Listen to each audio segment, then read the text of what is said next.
We are living in an era where technology is deeply embedded in the lives of children and young people. Our region hosts the highest internet usage in the world, with over 460 million connected. An estimated one-third of those users, around 120 million, are under the age of 18, children. And these kids spend an average of 4 to 7 hours online every day.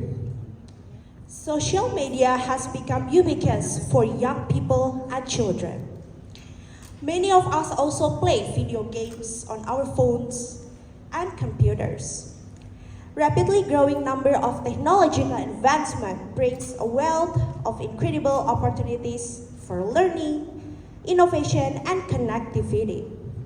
However, with this growth comes an alarming rise in the risk that children face online, including digital inequality, data privacy, economic and sexual exploitation, misinformation, and the other forms of harmful AI-generated content and cyberbullying. In the Philippines alone, where I'm from, 20% of internet-using 12 to 17-year-olds reported experiencing sexual exploitation and abuse online within a 12-month period from the 2022 Disrupting Harm Studies, a collaborative effort by ECPAT International, Interpol, and UNICEF. That's millions of affected children. The question is, how can we ensure they explore and make the most out of the digital world safely? It is therefore a great honor to welcome you all to the third ASEAN ICT Forum on Child Online Protection, which address one of the most pressing issues of our time. The need to accelerate action on child online protection is no longer an option. It is a responsibility we must all share. As I talk to you today, I am 24 years old. I have a friend who became a victim of online sexual exploitation when he was a minor, when he was underage. Someone way older than him got his trust. He was taken advantage of. I got his permission to talk about his story to you today, about how angry he got. Even though he was a child at that time, he still feels ashamed, and it is not his fault. He wants you to think about the victims and survivors, to listen to them.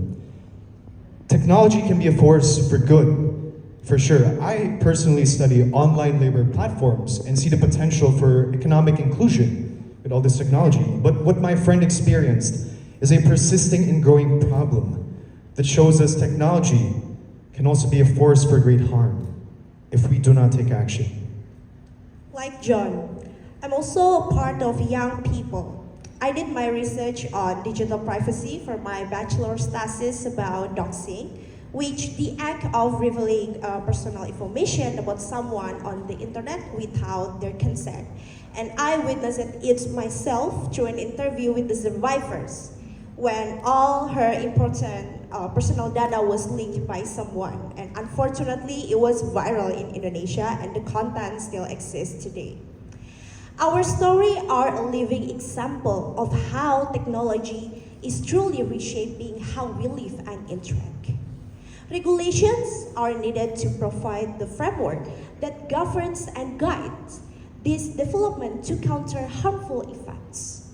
Together, they influence every aspect of society, from privacy and cybersecurity to online safety and digital rights. Therefore, we need to keep listening to children and young people's stories and experiences. In 2022, more than 7,000 children and young people from various countries in the region shared their thoughts on how companies can enhance their digital experiences. They highlighted the need for 4 things. First, for platforms to keep children's vulnerabilities in mind in creating features and functions. Second, to create effective reporting and feedback systems. Third, to enact digital literacy and online safety guidance measures. And fourth, to uphold data protection and privacy with respect to the call to action. Last year, over 11,000 children and young people from the region were asked if they had seen progress, while 20% reported progress. Meanwhile, the rest 80% had not, and called on government and industry to do much more. As we look to the future, young people speaking, we call for equitable access to digital platform, tools, and literacy.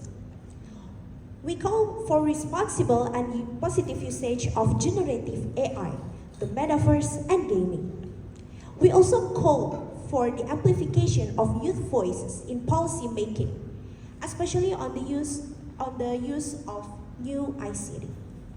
After 2 years, there is more work to be done. As children and young people, we are the most vulnerable, but it's you and not us who have the power to change these policies, these technologies, and these systems. We have a shared responsibility To be digitally literate, intergenerationally, both kids and their parents, from the family to the whole of society, to know the perils face them. and come out the other side to enjoy the benefits and boons of our digital world. We are gathered here today to share lessons that when applied in our different contexts, can meaningfully protect and enhance the life of children and young people like us. So here at the forum, we hope all of us listen and participate mindfully in the sessions and also in the workshop for the Regional Plan of Action. Individual ASEAN member states have also implemented their own programs that affirms their commitment to the Regional Plan of Action, which we will be collectively reviewing on the last day of this conference. For us to thrive, We need you to help us protect ourselves. so, dear delegates, as we work this week, let us remember, we are serving the children of our region. It's not only about the numbers, the reports, or the indicators, no. Our collective efforts help build societies in this region where children's rights are not only protected, but honored.